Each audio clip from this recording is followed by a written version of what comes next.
जिसने खाइयां पार दी थी, जिसने पहाड़ बना दिए थे सड़कों के ऊपर, जिसने बैरिकेड्स लगा दिए थे, तोपें तान दी थी, बंदूकें तान दी थी, आंसू गैस के गोले तान दिए थे, और 1.5 महीने बाद उसी खड्डे को किसानों ने जमीन पर नहीं उतरने दिया, हवा से ही वापस चला गया। ये ताकत किसानों की बढ़ गई।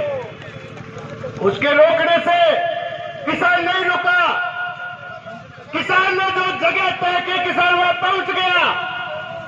और आगे भी जो संयुक्त मोर्चे ने आह्वान किया है कि 26 जनवरी को पूरे देश का करोड़ों करोड़ों किसान उस परेड के अंदर पहुंचेगा, जो पूरी दुनिया के इतिहास में एक सुनहरा इतिहास लिखा जाएगा कि 26 जनवरी को दिल्ली के अंदर किसान ट्रैक्टर परेड लेकर वहां पर पहुंचेगा और अपनी जो है आवाज बुलंद करेगा।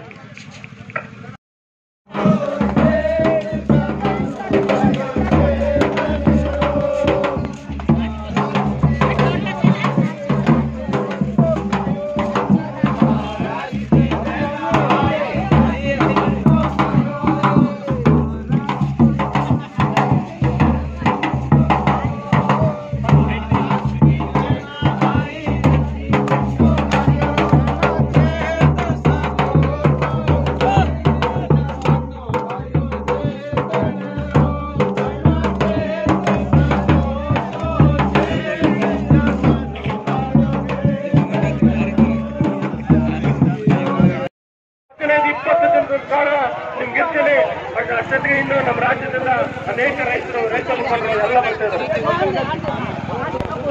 ಇವತ್ತೇನು ಸುಳ್ಳು ಹೇಳ್ಕೊಂಡು